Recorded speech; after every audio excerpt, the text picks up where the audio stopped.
o pai tem 35 anos, o filho tem 5. Aí o filho quer uma coisa, não vamos nem entrar em específico, mas uma coisa o pai diz não. Como que o filho com 5 anos vai ter o discernimento do pai de 35 para entender? Então é não e pronto.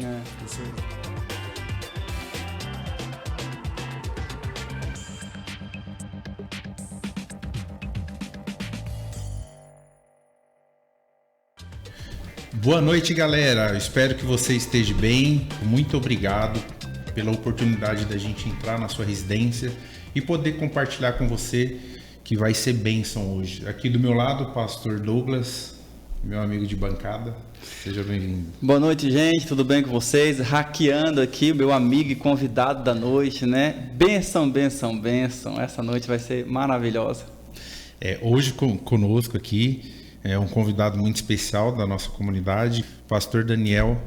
Seja muito bem-vindo. Boa noite, Elcio. Boa noite, Douglas. Boa noite, família. Que bom estarmos juntos. Estávamos com saudades, né? Ficamos alguns dias acompanhando à distância aí o Podcel, que tem abençoado muitas vidas. E prepare-se, porque essa noite será mais uma noite de bênção juntos, né? Compartilhando a palavra, meditando nas coisas do céu. Vai ser um momento precioso, eu creio, em nome de Jesus. Hoje, o 6º episódio, o tema O Não de Deus é Vida. A ministração foi no último domingo, foi dia 10.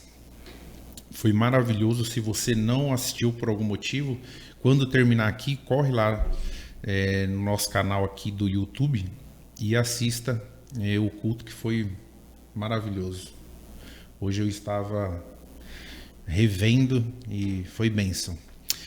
Pastor Daniel, um tema que eu acredito que seja muito delicado, porque para nós, né, seres humanos terrestres, qualquer situação que a gente fale não, receba ou não, porque falar o não também é difícil, né? Não só receber, mas você falar o não também é difícil.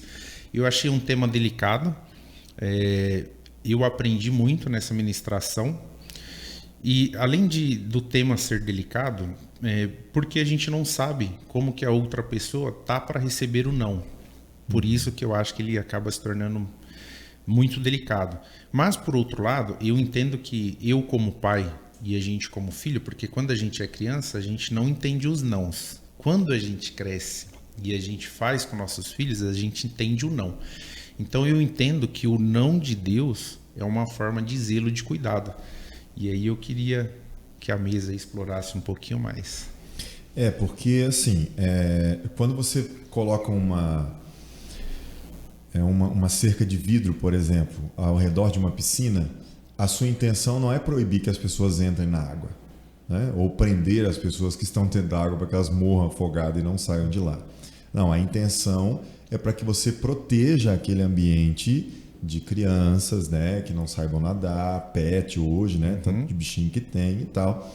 Então a gente precisa ter essa maturidade, entender que muitas coisas que estão, inclusive na palavra de Deus, domingo a gente citou algumas situações só, mas a palavra de Deus ela tem diversas questões que não são para deixar a nossa vida sem graça, não são para nos oprimir, né? Um Deus mau. Uma vez eu ouvi alguém dizer, não servir a Deus, negócio de ser crente, não pode nada.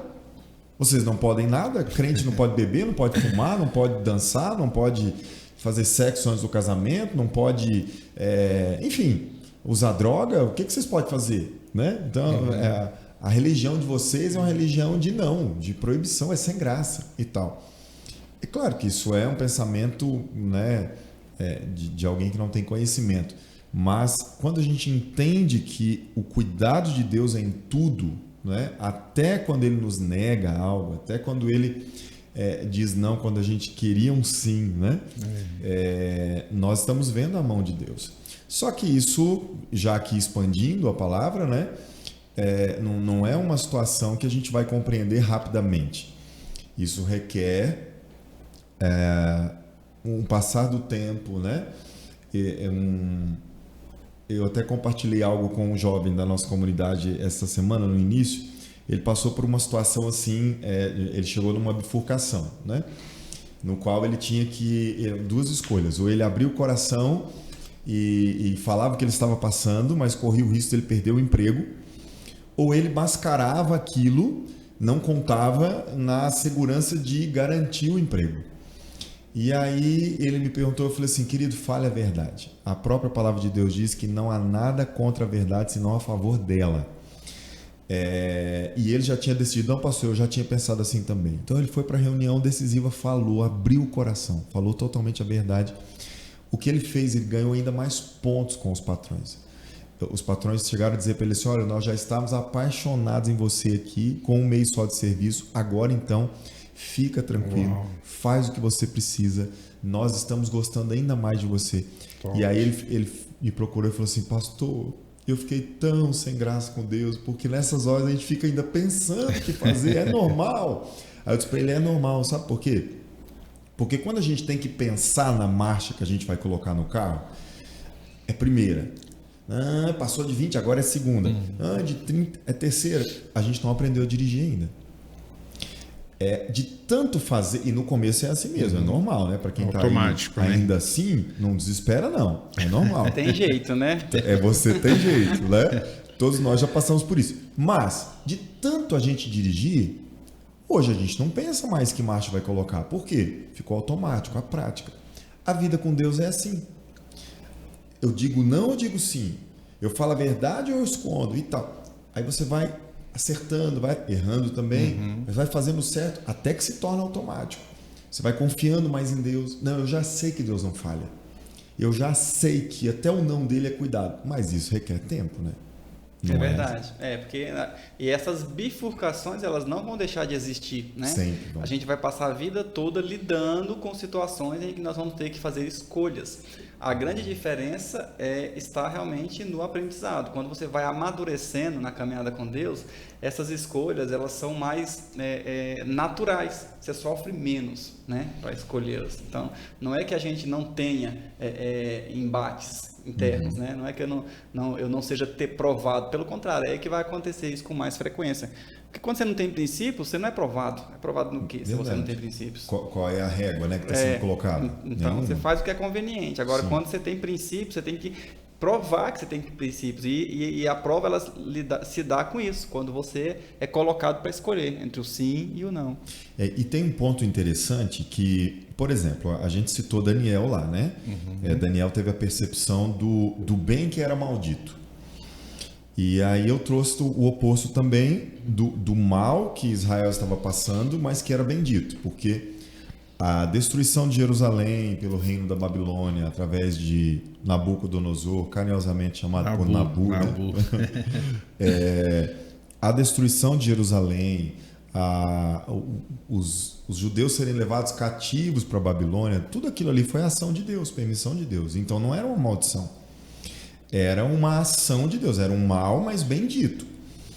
E nesse meio termo, Daniel é levado para a Babilônia e ele recebe um benefício, mas esse benefício era maldito, porque a fonte era o rei inimigo. Então ele não come, ele resolve não se contaminar com os manjares do rei. Agora, por que Daniel teve essa percepção?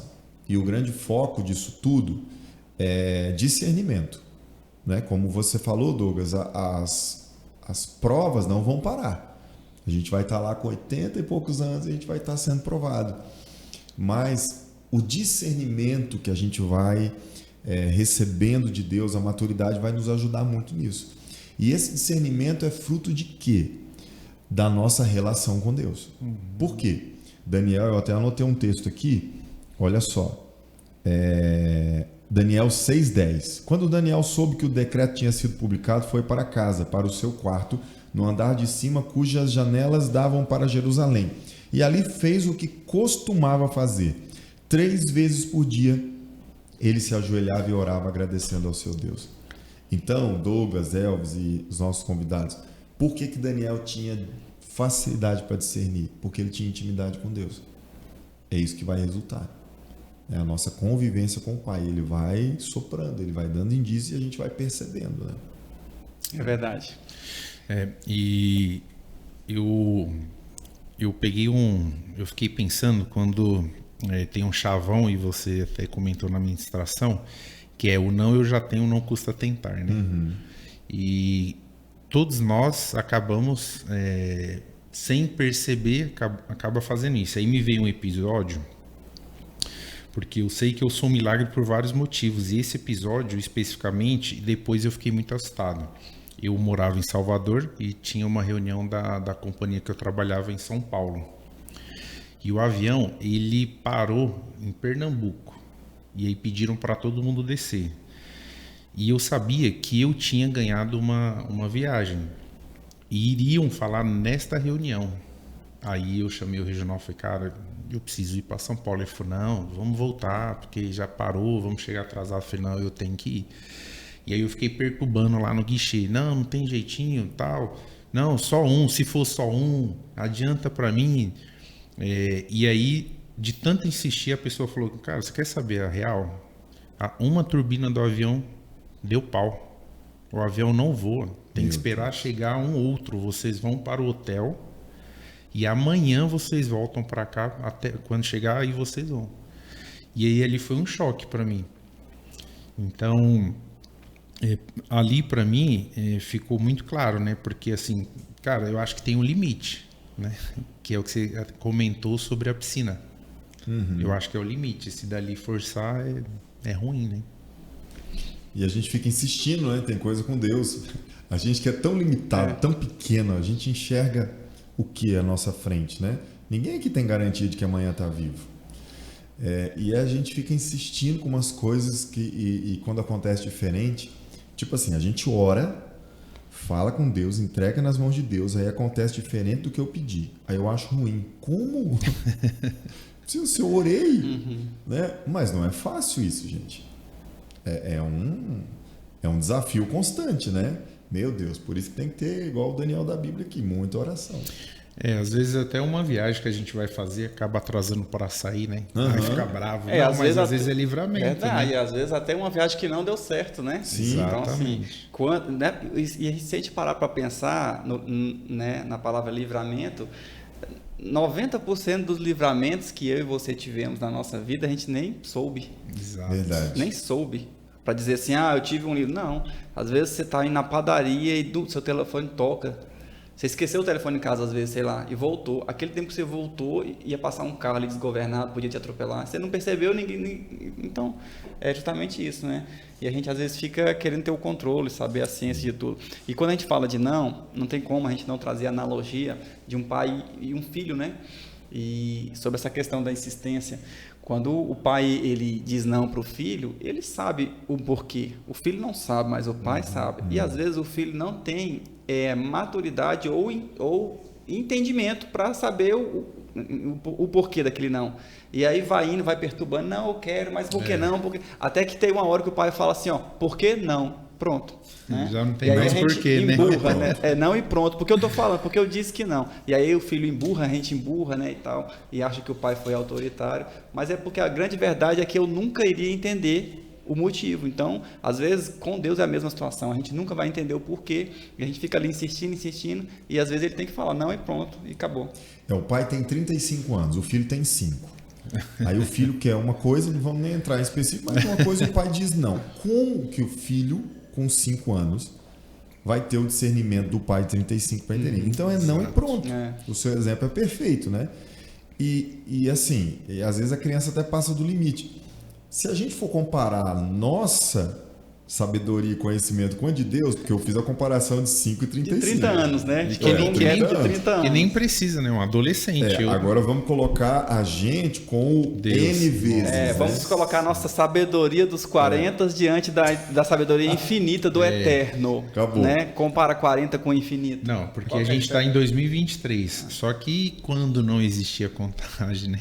Então, isso aí... então, assim, gente, tem que ter muita dependência, né? E isso que você citou aí, Douglas, dos milagres que nós nem sabemos, livramentos, eu tive uma experiência muito forte esses dias atrás. Eu tive a oportunidade de ir no museu do 11 de setembro, lá onde as torres gêmeas caíram. Gente, na verdade, eu não sabia como era aquilo, né? Então, arrumei para ir com a família, mas assim, é muito forte aquilo. É assim, a gente passeia dentro dos escombros, né? Tem até partes lá. Nossa. E eles contam toda a história da linha, né? Do tempo, dos primeiros aviões. Tem uma placa lá com todos os 2.977, eu acho. E aí é forte isso porque a quantidade de testemunhos que nós temos de pessoas que não foram aquele dia trabalhar, Exato. que perderam o avião, que tinham uma reunião Que não foram porque aconteceu uma coisa ruim, né? Isso. Furou o pneu, Isso. adoeceu, né? Isso. Eu não perdi o trabalho porque eu estou doente. Imagine, porque o World Trade Center era simplesmente o coração financeiro dos Estados Unidos. Quantas reuniões de negócio aconteciam ali? E certamente o que você falou aí, você queria ir para São Paulo por causa de um prêmio, né? Uhum. Mas poderia ser um negócio muito bom que você iria fechar. Imaginem os caras que adoeceram naquele 11 de setembro, não puderam ir para as reuniões que talvez ganhariam milhões de dólares, ficaram chateados, mas naquele dia eles foram livres da morte. Então assim, gente, forte. isso é muito forte. Com certeza. Imagina os que perderam o emprego um dia antes. O cara Isso. trabalhava lá na recepção, um dia antes foi demitido, né? Então, o que era uma frustração virou ali e some, desaparece. Verdade. Ele nem pensa mais no fator emprego. Poxa, eu salvei minha vida, né? Deus... Exato, ele pensa já na parte boa, acabou. E aí um cara desse, não tem como ele ser o mesmo. né? Por isso que a gente fala que aí as situações da vida vão nos dando mais firmeza, porque talvez você está ouvindo a gente aqui pensando, lá, os três mosqueteiros que já dominam tudo. Não, mas é o passado do tempo. Um cara que não foi trabalhar naquele dia e foi livre da morte, não tem como a maturidade dele continuar sendo a mesma. Ele confia mais em Deus. Ele sabe, né? Deus me livrou. Eu não vou muito longe, não. Tem o exemplo do Wendel, que esteve aqui com a gente. Se eu não me engano, foi no 3º podcast, junto com o Davi. E ele contou um pouco da história que ele ficou em coma, quase foi. Então, assim, e ele falou, daquele dia para cá eu voltei diferente, né? Uma frase: corremos, lutamos, trabalhamos pela aprovação, pelos resultados positivos, e o não é aparentemente um resultado de derrota. Mas e quando Deus diz não? O que fazer? Eu sei que na ministração foram comentados 3 nãos, né? E aí a gente queria explorar um pouquinho esses nãos, porque lá a minutagem é um pouco menor. Eu acho que dá até para dar uma exploradinha agora, né? Deus fala, o primeiro não da Bíblia é para Adão, né? Colocou no jardim, o jardim dos sims, várias possibilidades positivas e uma negação só: não coma dessa árvore do conhecimento do bem e do mal. O segundo não que a gente estuda lá é o não que Deus, através dos anjos, dá para Ló. Eles vão morar em Sodoma e Gomorra, né? Que as cidades lá atraentes, né? Aparentemente boas. Só que as cidades eram um antro de pecado. Deus resolve destruir as cidades.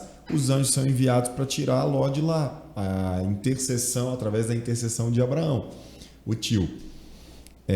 E quando os anjos estão tirando ele, fala assim: não olhe para trás. E o terceiro não é de uma viúva que morava numa cidade chamada Naim. Ela está indo enterrar o filho. E Jesus chega, se compadece dela e diz: não chores. Então, o resumo desses nãos: o primeiro não é para que nós não entremos no pecado. Adão, não coma do fruto que vai te trazer morte. O segundo não é: se entramos no pecado, como Ló entrou nas cidades pecaminosas, Sodoma e Gomorra, saia de lá e não olhe para trás. Não volte para o lugar que Jesus te tirou. Não esqueça disso. E o terceiro não é: não chore. Aí fica parecendo que Jesus é um bruto ali, né? Como não chorar? Como é que você não chora a morte? Um insensível, né? Um insensível. Mas não, era muito mais além, né? Porque a mulher era viúva e o filho era único. Então, assim, a família dela estava acabando ali. Aí o que Jesus diz para ela? A sua história não terminou. Eu vou trazer o seu filho da morte para a vida e a descendência continua. Então aí a gente amplia isso. Esse é o sim que Deus tem para nós, né? Parem de duvidar que eu posso fazer grandes coisas ainda. Eu tenho planos para vocês, planos de paz, para dar esperança, futuro. Então, esses 3 nãos de Deus, na verdade, são nãos de cuidado, né? São nãos de amor, são nãos que todos nós queremos ouvir. Quando fala não olha para trás, hoje até em uma conversa eu falei para uma pessoa, falei, olha, a minha sugestão é que você esqueça o que passou, porque você fica removendo o passado, você está sofrendo. Então não olhe para trás, é daqui para frente. E eu lembrei muito forte o 30 semanas. Por quê? No 30 semanas, eu particularmente, eu observei que tinha algo que não que ficava muito na minha mente, mas assim, que é algo que eu não... Se eu pudesse voltar, eu mudaria, entende? E aí hoje em uma conversa veio muito forte essa parte. Não olhe para trás, esquece. É daqui para frente. O que nos trouxe até aqui fortaleceu. Então, e o que a gente errou, passou, a gente aprendeu, não vamos fazer. É daqui para frente e vida que segue e Deus vai abençoar a gente. Eu citei uma frase do Denis Silk que quero repetir porque vai abençoar muito, né? Que Deus se relaciona com você de acordo com o seu destino e não com a sua história. Os homens, eles nos marcam, né? Eles colocam rótulos, sinais, mas Deus não, ele reescreve a nossa história, como o Thales já cantou, né? Uma nova história escrita pelo dedo de Deus. Muito forte. É verdade, né? Deus ele se prende, na verdade, se é que eu posso dar essa palavra, né? Mas Deus ele se prende ao nosso potencial, né? Porque se parar para pensar, é até inteligente da parte de Deus fazer isso, se relacionar com você pelo seu destino, né? Pelo seu fim. Por quê? Porque se Deus se prendesse a nós pelo nosso histórico, ele estaria se prendendo a pessoas pelo livre-arbítrio, ou seja, por algo que Deus não domina. Deus não domina as minhas escolhas. Ele me deu esse direito de dominar, de tomar, né, as escolhas da minha vida. Então, Deus ele não se relaciona com a minha trajetória, com o meu passado, porque o meu passado foi feito de escolhas que eu fiz, mas o potencial que há em mim foi Ele que pôs. Então, Ele sabe que existe um potencial. Então, é para isso que Ele olha. Eu olho para a parte que eu coloquei nele, né? Agora, pelos erros, as coisas, os resultados que as escolhas dele causou esse período, eu desconsidero, porque no final das contas, para mim, o que importa é o que saiu de mim, que é o propósito que eu pus no coração dele, né? Na nação de Israel a gente vê isso claramente, né? Porque se você vai do Gênesis até o Malaquias, foi o homem ali, né, remendando e tal, tentando. Então, quando Jesus vem, aquilo é como se aquilo tudo para trás, Deus falou assim, vocês tentaram aí, tá bom, né? Mas agora... Dá licença, né? Deixa eu fazer. Deixa que eu faço. É o que você disse, né? Então agora é comigo. Então em Jesus somos novas criaturas, né? É verdade. Eu vou aproveitar aqui e trazer uma pergunta que eu achei interessante da Liz Baliza. A palavra de domingo está reverbando em mim até hoje. O que mais me chamou a atenção foi sobre milagres e processos. Tão importante também o discernimento sobre a fonte. E aí, como a gente tem o discernimento? Eu sei que você pegou lá, pensou um pouquinho, mas qual que seria uma sugestão de como que a gente pode trazer isso tão forte? Tá, deixa eu ler um texto pra gente aqui. Primeira carta de Paulo aos Coríntios, capítulo 16, versos 5 ao 9. Preste atenção na leitura, olha isso. Paulo está conversando com a igreja de Corinto e ele diz assim: depois de passar pela Macedônia, irei visitá-los, já que passarei por lá. Talvez, olha a dúvida de Paulo, talvez eu permaneça com vocês durante algum tempo, ou até mesmo passe o inverno com vocês, para que me ajudem na viagem, aonde quer que eu vá. Dessa vez não quero apenas vê-los e fazer uma visita de passagem. Espero ficar algum tempo com vocês, se o Senhor permitir. Mas permanecerei em Éfeso até o Pentecoste, porque se abriu para mim uma porta ampla e promissora e há muitos adversários. 1 Coríntios 16, do verso 5 ao 9, mostra o que aqui? Um Paulo com projetos, mas cheio de dúvidas. Um Paulo que estava em Éfeso, esperava ficar ali até o Pentecostes, mas queria ir para Corinto, e ele não queria só passar por lá, mas queria ficar um tempo maior com eles, talvez até esperar o inverno passar, porque a gente está falando aqui de um contexto em que a gente não tinha tecnologia e conforto de hoje, não dava para se locomover no inverno, não dava para viajar no inverno. Então você chegava num lugar e esperava o inverno passar. E Paulo, só que nós estamos falando de quem aqui, gente? Para mim é o 02, né? na Bíblia, simplesmente.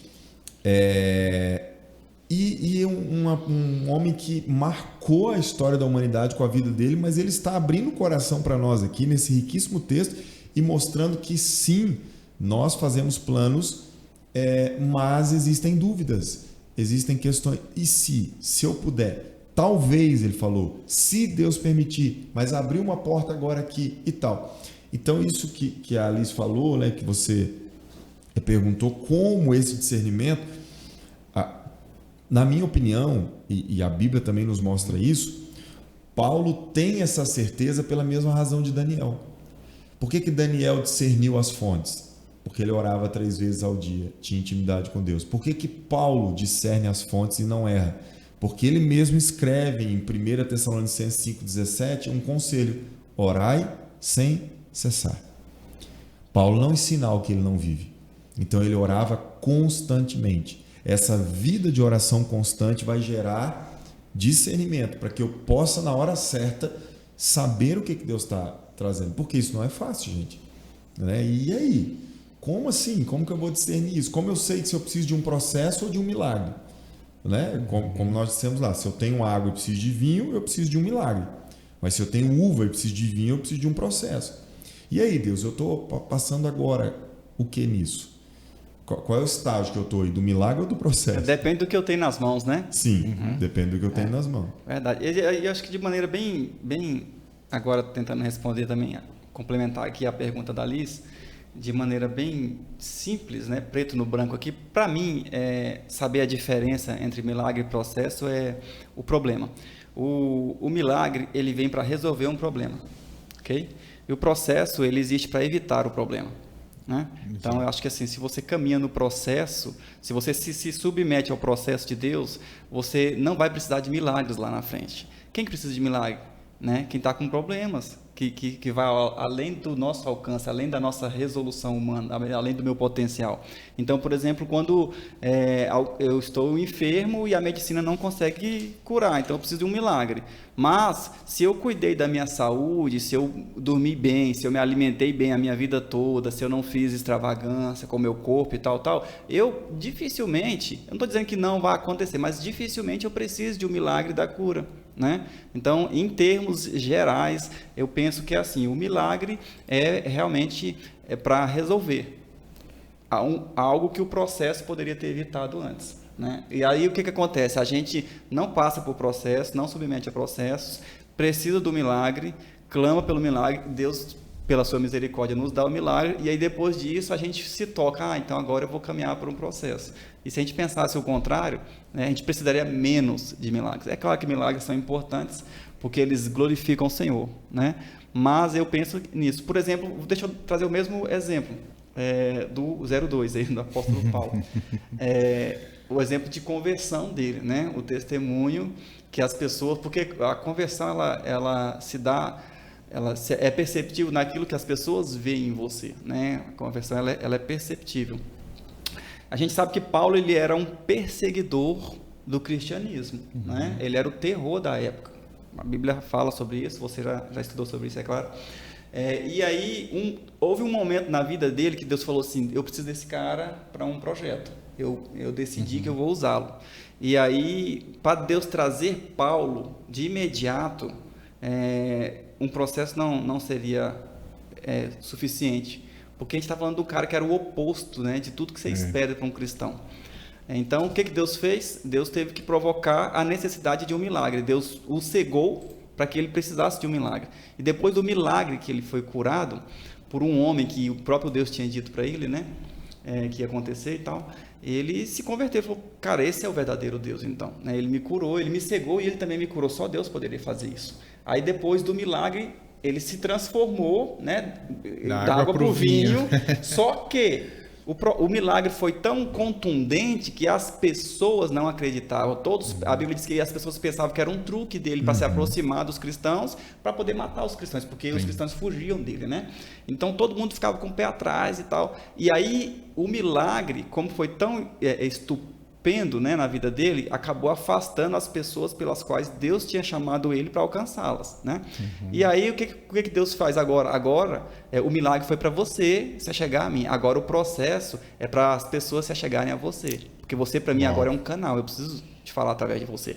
E aí Paulo então ele começa a caminhar por um processo com Deus. E esse processo é tão interessante. Até comentei, acho que foi na edição passada, nuances desse processo. Paulo era por ser muito bom no que ele fazia, ele era muito arrogante e autoritário, né? Então ele mesmo, no começo das cartas, ele começa a falar, né? Eu sou judeu, eu também sou... Bravo, né? Bravo. Eu sou fariseu, né? Ele cita as credenciais. Tudinho, né, dá lá a credencial, dá as carteiradas dele, começa a falar tudo e tal. E aí, beleza. Aprendi com não sei quem e tal. Isso mesmo. Então ele está muito arrogante. E aí, quando ele começa a falar dos apóstolos, na primeira passagem que ele começa a falar dos apóstolos, ele fala assim, ó, se eles são apóstolos, eu também sou. E aí, a Bíblia vai passando, né, o tempo, Paulo vai caminhando com Jesus, vai tendo experiência, vai quebrando a cara e tal, ele vai se tornando alguém mais humilde. E aí lá na frente, ele pega e fala assim, ó, dos apóstolos eu sou o menor, né? Então, primeiro ele fala assim, ó, se eles são apóstolos, eu também sou. Agora ele já reconhece assim, ó, dos apóstolos eu sou o menorzinho. E aí, só que lá no finalzinho, ele diz o seguinte, ele começa a falar, e ele termina dizendo o seguinte, olha, graças a Deus pelas suas misericórdias, que nos perdoa e tal, a todos nós, aos pecadores dos quais eu sou o maior. Então, primeiro ele diz o seguinte, se eles são apóstolos, eu também sou. Depois, ele fala assim, ó, dos apóstolos, eu sou o menor. Eu sou apóstolo, mas eu sou o menorzinho deles. Ele vai e aí, diminuindo, no final, né? ele fala assim, ó, dos pecadores, eu sou o maior. Então, esse é o processo. Esse foi o processo que aproximou as pessoas de Paulo, né? Que desarmou as pessoas, falou assim, não, esse cara realmente se converteu. Esse cara é de Deus. Forte isso, hein? Então, é a diferença entre o milagre e o processo. A grande questão é que milagre vicia. Né? Então, assim, quem não quer do nada, o que é mais fácil? Deus do nada faz um milagre e aparece 10 mil reais da minha conta. Tá. Agora, talvez Deus queira me levar a um processo para aprender a economizar, a gastar menos do que ganho, tal, investir, cursos e tal, para que eu possa ter um sustento para chegar a ganhar os 10 mil. Mas é o processo. E é claro que a gente não está aqui pregando contra milagre, como você falou, né? Milagres são sinais para o descrente, são socorro de Deus para a nossa vida. É muito bom receber e ninguém está dizendo aqui que não quer. Mas a gente tem que cuidar para não viciar. Por quê? A nação de Israel, ela viciou em milagre, quando ela é tirada do Egito. E aí tem um ponto que é muito interessante.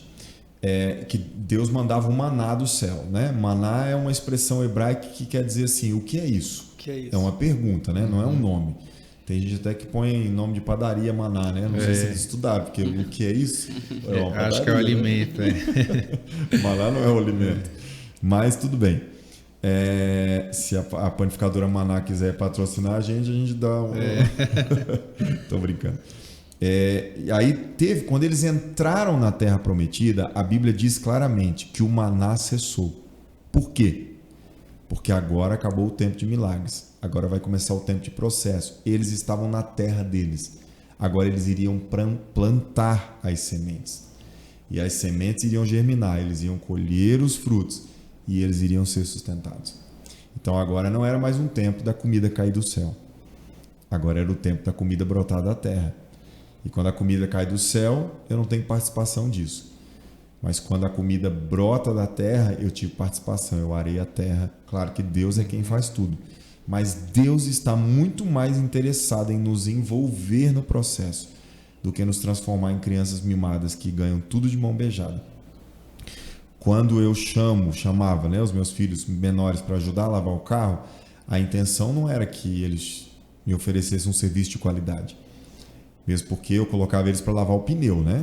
Porque senão eles... o mesmo pano tudo. Que eles passam no pneu, eles passam na lata. A bucha, né? A bucha, o lado verde da bucha. Pai, quando você vê ele tá lá esfregando a lata. Pai, tá ficando limpo. Meu Deus, menino. Só um polimento cristalizado. Então eu mandava lavar a roda e o pneu. Quase sempre eu tinha que voltar e lavar de novo. Né? Mas então por que eu insistia? Não era pelo serviço, era pelo relacionamento. Então Deus é assim conosco. Quando Ele faz um milagre, eu recebi. Entrei no carro limpinho. Pronto, quem lavou? Não sei, eu sei que eu estou andando num carro limpinho. Ótimo, tá. Mas e aí quando eu ajudo a lavar, eu faço parte, eu valorizo. Eu lembro que meu pai tinha uma Brasília e eu, para dar uma voltinha nela, eu tinha que lavar a Brasília. E aí eu ficava assim, né? Mas essa bicha não fica bonita, eu lavo, mas não fica bonita. Mas eu participava. Aí eu lembro quando eu ia andar nela, eu evitava as poças de água. Por quê? Para não lavar, Seria eu que vou lavar. Então, Deus quer nos incluir nisso, porque senão a gente não vai saber de onde veio. Não sei. Não vai dar valor, né? Você falando, sabe o que eu lembrei? Você falou da lavagem, eu lembrei de pescar. Porque eu lembro que o meu pai, ele é apaixonado, meu irmão também. Eu já não sou muito. E eu ia só por conta de estar ali próximo, da brincadeira e tal. E é um processo, né? Porque se falar pro meu pai, joga a tarrafa, vixe, aí se arruma briga, né? Mas ele gosta do processo.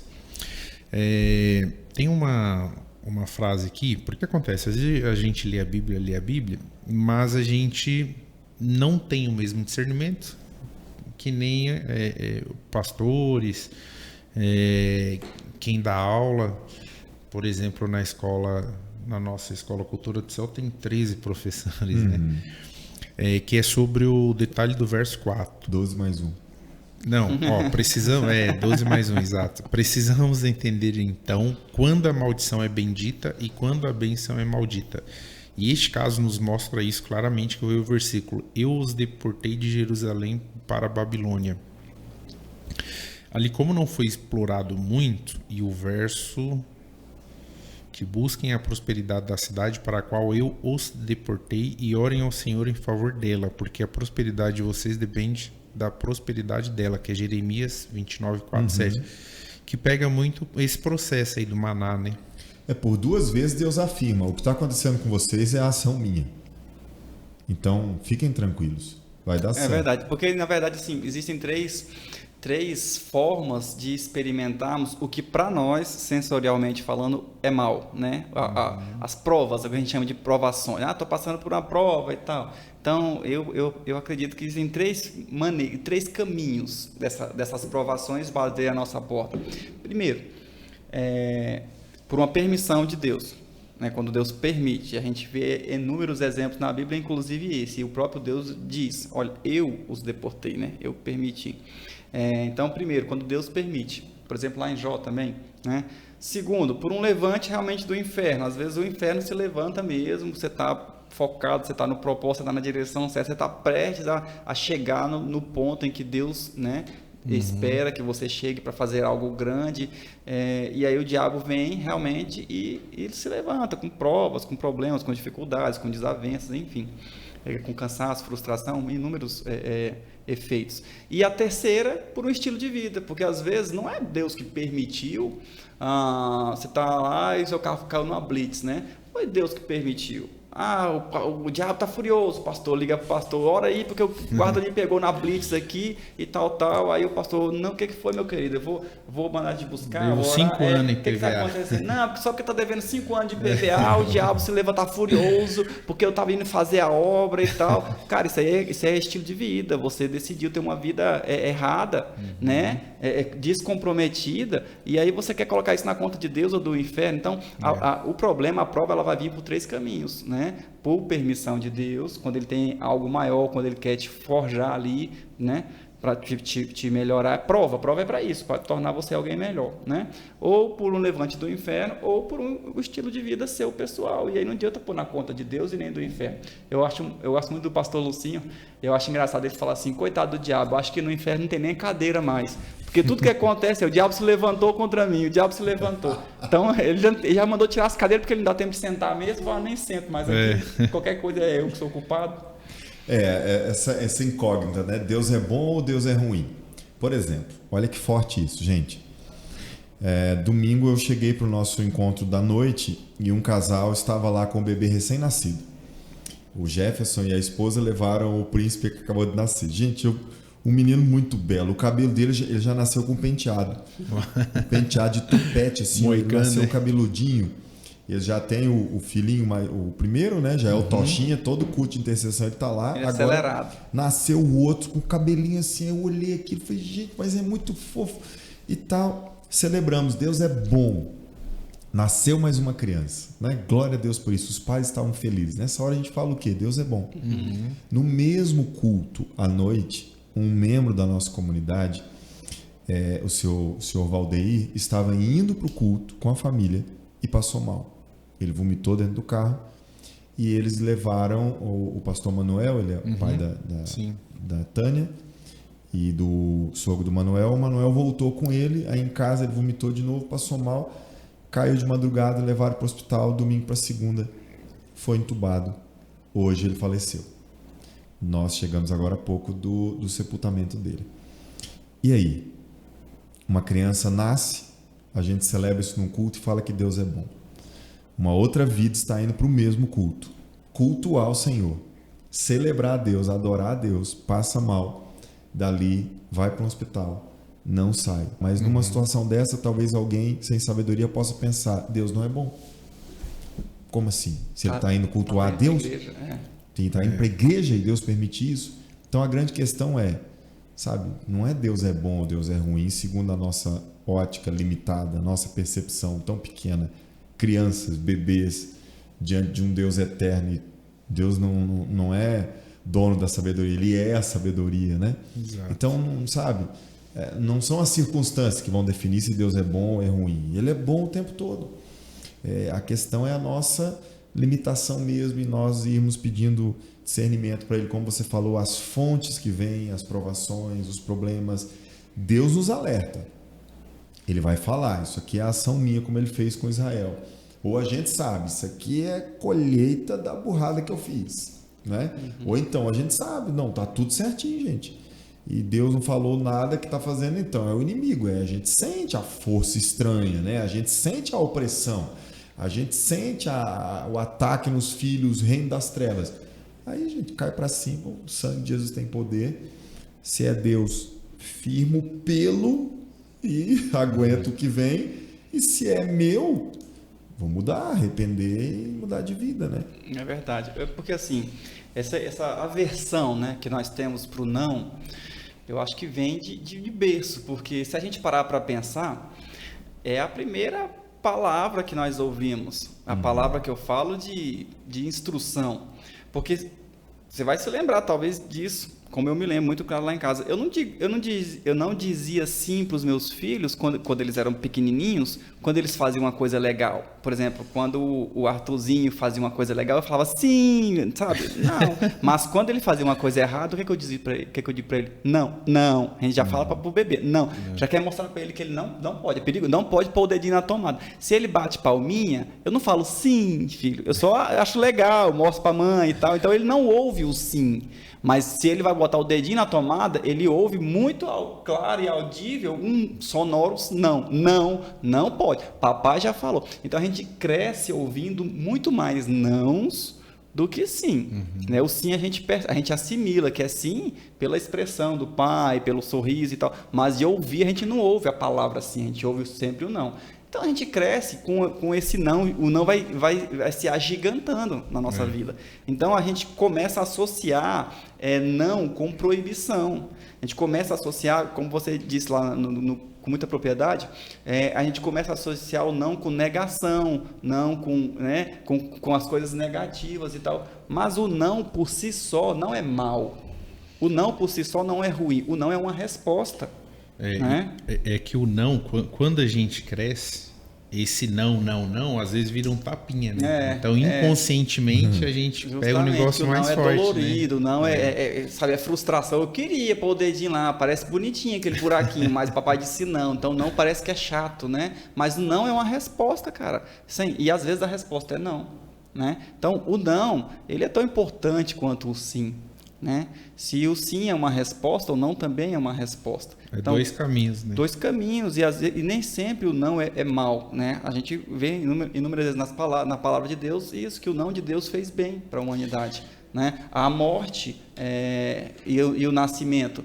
A nossa percepção é que o nascimento é algo bom e que a morte é algo ruim, né? A morte humana aqui, terrena. Por isso que você trouxe os dois exemplos, né, do domingo.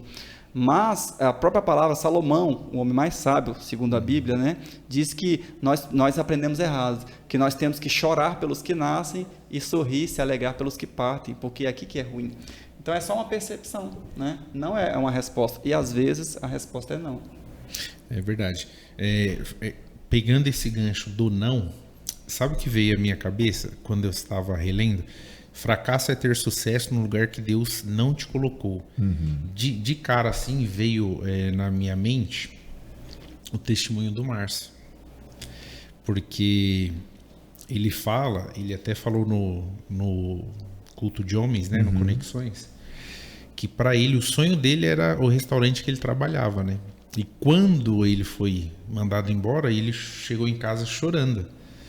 E quando ele contou para a esposa, ela começou a agradecer a Deus. Então, foi uma resposta de Deus? Não. Mas aquilo abriu a porta para ele de uma forma assim extraordinária, porque o testemunho dele é lindo demais, né? Verdade. É a história da vaquinha lá, né? Vaquinha. Você já contamos aqui? Não, acho que não. Contamos acho que foi na roda de homens. Tá? Na igreja. Muito interessante. Você lembra essa história? Conta ela aí pra gente, a história da vaquinha, gente, pra quem não sabe.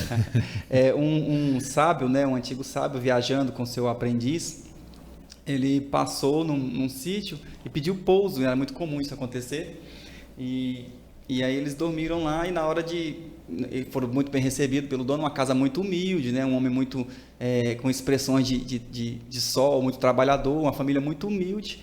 E eles foram jantar, foram recebidos para dormir e falaram, vão jantar com a gente. Aí quando chegou para servir o jantar, tinha uma sopa.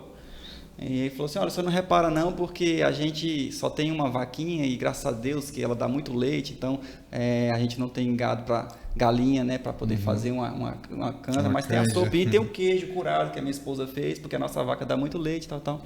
E aí eles comeram aquela sopa lá, tomaram aquela sopa, comeram uma fatia de queijo e dormiram. No outro dia de manhã eles acordaram e aí o café da manhã era leite com queijo também. E a coalhada, né? Era coalhada e toda a alimentação era à base de leite. E o pai de família sempre falava com muito bom grado, assim, com a boca muito cheia. Graças a Deus nós temos uma vaquinha que dá muito leite, que sustenta a nossa família e tal. E aí na hora eles se despediram, depois do café da manhã, se despediram e foram embora, caminharam. E depois de caminhar um pouco, eles avistaram essa bendita vaquinha, né, pastando, feliz da vida, sossegada, na beira de um penhasco. Que para eles não era bendita, né? E aí o sábio disse para o seu aprendiz, olha, você vai fazer o seguinte, você vai lá naquela vaquinha e vai empurrar ela para ela cair no penhasco. E o aprendiz disse, como assim? O senhor está me testando, né? Não, eu quero que você faça isso. Não, o senhor é louco, o senhor enlouqueceu. Como é que o senhor quer que a gente defina a única fonte de sobrevivência daquela família? O senhor está agindo como alguém sem coração e tal. Né? E ele falou, olha, faz o que eu estou te falando, você vai entender. E ele, muito relutante, sem entender, questionando, foi lá e fez. Eu vou fazer porque o senhor mandou, mas Deus vai cobrar do senhor isso aqui e tal. E empurrou a vaquinha morreu, eles foram embora. E depois de alguns anos, eles voltando por lá, o sábio fez questão de voltar pelo mesmo caminho e pedir pouso na mesma casa. E já não era mais a mesma casa, já era uma casa grande e tal. Aquela casa tinha virado a casa de celeiros, de depósito e tal. E aí ele falou assim, olha, tinha um pessoal aqui, o que aconteceu? Não, somos nós, é meu pai, é porque ele não está aqui, ele foi na cidade, foi vender algumas coisas lá e tal, já está voltando, mas pode entrar, vamos dormir com a gente aqui, pousa com a gente. E aí já serviram aquela janta bem, né, tal, fartura, e os quartos bem arrumados, uma casa grande e tal, carne, tudo, e aquela coisa e tal. E aí eles, no outro dia de manhã, acordaram, aquele banquete também servido à mesa, né? A família, os filhos todos bem vestidos, aquela coisa. O pai já tinha chegado da cidade com toda a compra do mês, aquela coisa toda, falando dos negócios que ele tinha feito e tal. E aí o sábio foi e perguntou, né, o que tinha acontecido para que o discípulo ouvisse a história. E o pai disse, olha, depois que vocês vieram aqui, aconteceu uma tragédia. No mesmo dia que vocês foram embora, a nossa vaquinha caiu no precipício. E aí, como a gente não tinha mais nada o que comer naquele mesmo dia, a gente teve que tomar uma decisão, tive que começar a me virar. E aí eu corri, fui no meu vizinho, peguei uma galinha emprestada e algumas sementes, e aí enquanto a gente comeu a galinha aquele dia, já plantamos, e depois o meu filho já foi no outro vizinho, já se ofereceu para trabalhar, já começamos a ganhar dinheiro, e já compramos mais 2 galinhas, depois a gente já vendeu e comprou uma porquinha, e aí os meninos foram tomando gosto disso e foram criando, e hoje a gente tem aí 200 vacas no curral, não sei quantas galinhas e tal, e tal, e tal. E aí naquele momento o aprendiz entendeu, né? Que o que era ruim, na verdade, o que parecia bom, na verdade, era o que estava aprisionando eles, né, no estilo de vida de dependência. É mais ou menos essa história, tá? Então, Deus está empurrando vacas aí todo dia no precipício. Todo dia uma vaquinha tem que morrer. É verdade. Galera, a gente está chegando ao fim. Eita, já? É muito rápido. Rapaz. Então, se você tiver pergunta aí, corre ali no chat ali, deixa uma perguntinha para a gente já partir aqui para o final.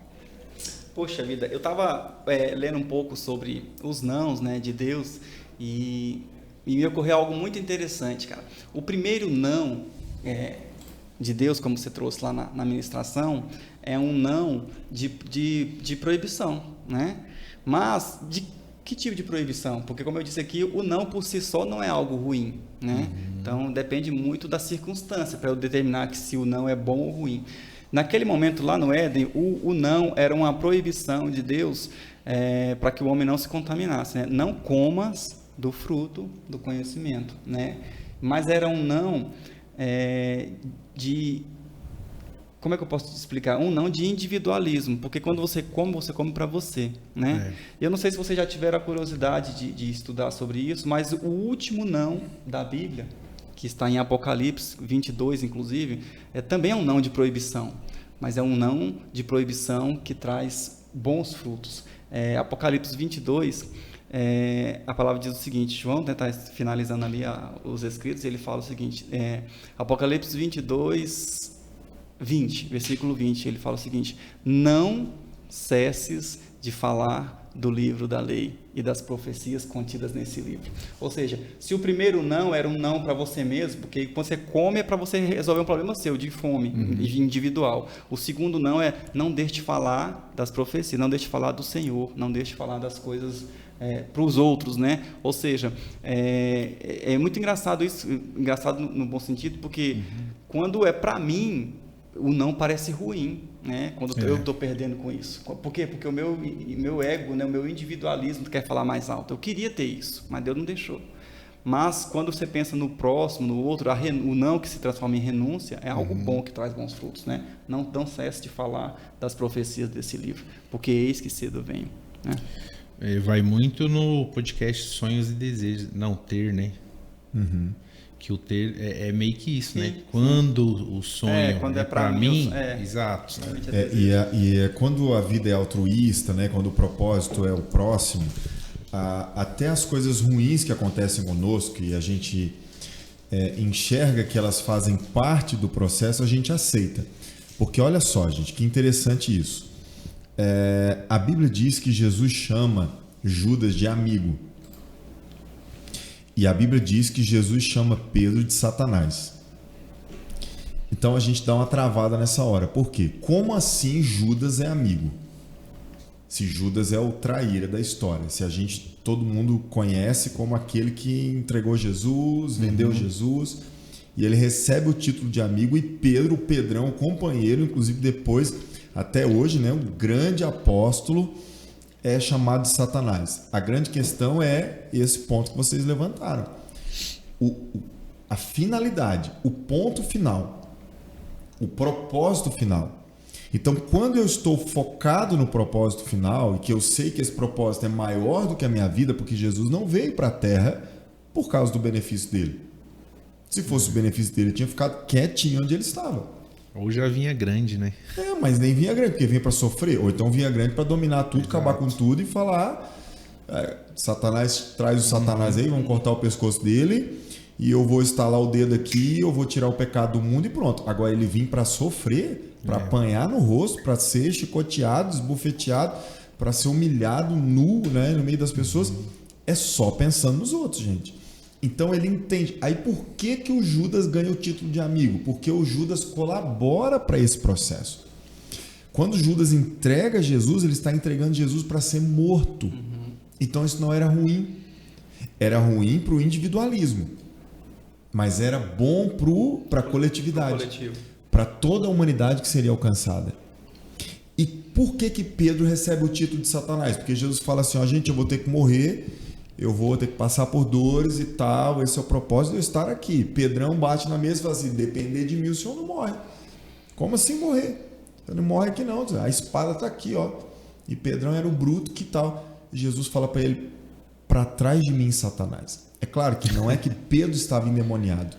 Essa não é a questão. A tradução ali da palavra Satanás é adversário, é pedra de tropeço.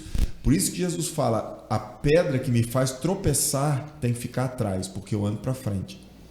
Então, a sua afirmação, Pedro, vai impedir que o propósito de Deus se cumpra na minha vida. Eu nasci porque eu tenho que morrer no lugar da humanidade. Então, quando você fala que se depender de você eu não morro, você é Satanás, você se torna adversário. Então, você tem que ficar atrás de mim, porque eu vou seguir. Já Judas, que o vende, que é odiado por todo mundo, você é meu amigo. Você está colaborando para aquilo que eu vim fazer, que é alcançar toda a humanidade. Então, gente, quando eu entendo que o propósito é muito maior do que a minha vida, eu não vou paralisar por causa de sofrimentos pessoais, temporários. Como que acabaram a vida de todos os apóstolos? Se a gente for para pensar nisso, dar um podcast só disso, Sim. A gente pode listar aqui o jeito que eles morreram, a gente pode listar aqui o jeito que eles viveram. Qual apóstolo terminou a vida dizendo assim, eu termino muito bem sucedido na casa de praia que eu sonhei, com o carro que eu pedi para Deus, com o ministério próspero, com reconhecimento que eu esperava. Reconhecimento da humanidade, minha igreja tem tantos mil membros, eu sou amado. Nenhum deles. O propósito foi maior. Nesse processo que você está comentando, até quando Pedro ataca o guarda, né? Soldado lá. O soldado, Deus se solidariza com ele, né? Jesus deu uma bronca, tipo assim, rapaz, guarda essa espada aí, moço. Você está querendo atrapalhar o processo. Tanto que ele estava errado que Jesus cola a orelha do cara de novo. Que é o que a gente sem querer faz, né? Porque o nosso é sangue no olho, né? E não, isso aqui não vai acontecer não. Se depender de mim, eu mato todo mundo aqui. Pedrão, se eu quisesse, eu pedia, os anjos viriam aqui, não sobrava ninguém. Nada. Fica quieto, rapaz, deixa Deus agir. Só que isso não é fácil não, gente, porque o nosso instinto natural vem, né? Pra gente fazer o que a nossa pequenez está enxergando. E aí confiar em Deus é um desafio. É verdade. Vamos chegando ao fim aí de mais um Podicel. Eu vou começar aí, deixar o pastor Douglas começar fazendo os agradecimentos. Amém. Falar o que tiver ao seu coração. Coisa boa, né? Foi rápido, né? Como tem sido os últimos, né? Sente muito rápido. Deixa eu só abrir aqui um versículo que eu queria compartilhar com vocês. Queria dizer para você que está aqui nos acompanhando, né? Agora, ao vivo e no futuro também, não se entristeça e não se desanime com os nãos de Deus na sua vida, porque só quem diz não é um pai que ama o filho, né? O pai que ama, ele diz não é porque ele não quer que você tenha, é porque ele te ama, por isso ele diz não, né? Então, é porque eu te amo que eu estou te dizendo não para você hoje. Então, não se entristeça, não desanime com os nãos que você ouvir de Deus, porque como a gente ouviu na palavra, como a gente compartilhou aqui hoje, o não, quando vem de Deus, ele naturalmente vai gerar vida. O não, quando vem de Deus, ele é para algo muito mais, muito melhor, né? E eu queria deixar uma palavra de esperança para você que às vezes tem sofrido privações, tem acreditado que está distante de viver aquilo que Deus tem para você, que tem sofrido com os nãos de Deus e da própria vida também. Não se desanime, porque se a palavra de Deus, se a Bíblia começou com um não, né, que é o não comas, ela termina com um grande e sonoro sim. Lá em Apocalipse, capítulo 22, verso 20, verso 20 está escrito o seguinte, ó: aquele que dá testemunho dessas coisas diz: sim, eis que venho em breve. Amém. Vem, Senhor Jesus. Então, o Senhor, ele pode passar a vida toda nos dizendo não, mas ele tem um sim para mim e para você. É um sim de que me espere, eu estou voltando. Todos esses não são para te guardar, te proteger, te tornar alguém melhor, mais forte, para que você cumpra o propósito para que você nasceu nessa terra. Mas depois de todos esses não, existe um sim para a sua vida, que vem da parte do Senhor. O sim, eu estou voltando para você. Amém? Uau, forte. Pastor Daniel, fala o que Deus colocou no seu coração para nós.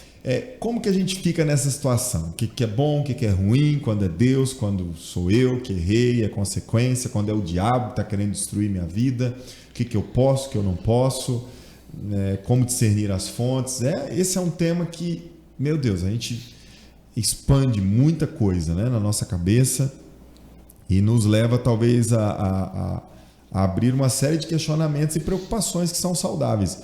Mas uma dica do coração que eu te dou o Espírito Santo de Deus que habita em você, ele vai te dar discernimento para você discernir as fontes, saber o que fazer, a hora certa, a hora de esperar, a hora de avançar, a hora de lutar, a hora de abaixar as armas, se é a hora de cortar a orelha, se é a hora de guardar a espada, enfim.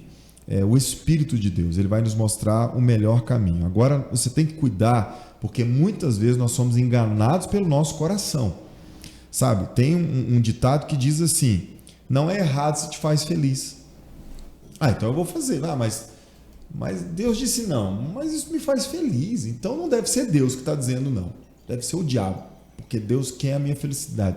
Não, nós não estamos aqui em busca da nossa felicidade. Nós estamos aqui em busca de vivermos a vida de Jesus, a vida que Ele tem para nós, pautados na palavra de Deus. Então, esse mundo narcisista, né, vai sempre querer o quê? O que me agrada, os meus próprios prazeres, né? E às vezes eu vou esquecer até de consultar a Deus, porque eu quero tanto aquilo que eu não vou nem perguntar, porque vai que Deus diz não. Então eu já vou por conta própria e falo. Não, gente. Vamos parar, sabe? Papai, fala, tenha coragem de dizer, Deus, fala ao meu coração. Fala, olha, eu estou para comprar esse carro. Como eu quero esse carro? Eu projetei 10 anos para ter esse carro, dando um exemplo só, tá? Mas, Senhor, se não for da tua vontade, fecha as portas. Não vai dar nada certo. Tem que ter coragem para fazer esse tipo de oração. Porque a gente está confiando no não e no sim de Deus. Então, se você orar, deixa o Espírito de Deus agir e segue o que Ele tem. Amém? E é claro, gente, que isso, como eu disse, né? Uma série de questionamentos talvez explodam aí na nossa mente, mas o Espírito Santo vai nos conduzindo. Quanto mais a gente perguntar para Ele, quanto mais a gente colocar Ele a par da nossa vida, vai dar tudo certo em nome de Jesus. Deus abençoe a todos. Tirar a esperança do coração e entregar a Deus, né? Isso. É isso. Então aqui é Elvis Abreu, direto do Podicel. Falamos direto do estúdio Fábrica. Que Deus abençoe, que você tenha uma ótima semana. Domingo a gente tem o encontro das 10 da manhã e das 18 horas. Deus abençoe vocês e até a próxima. É isso aí, galera. Então vá, vence e volte. Um abraço. Fiquem com Deus.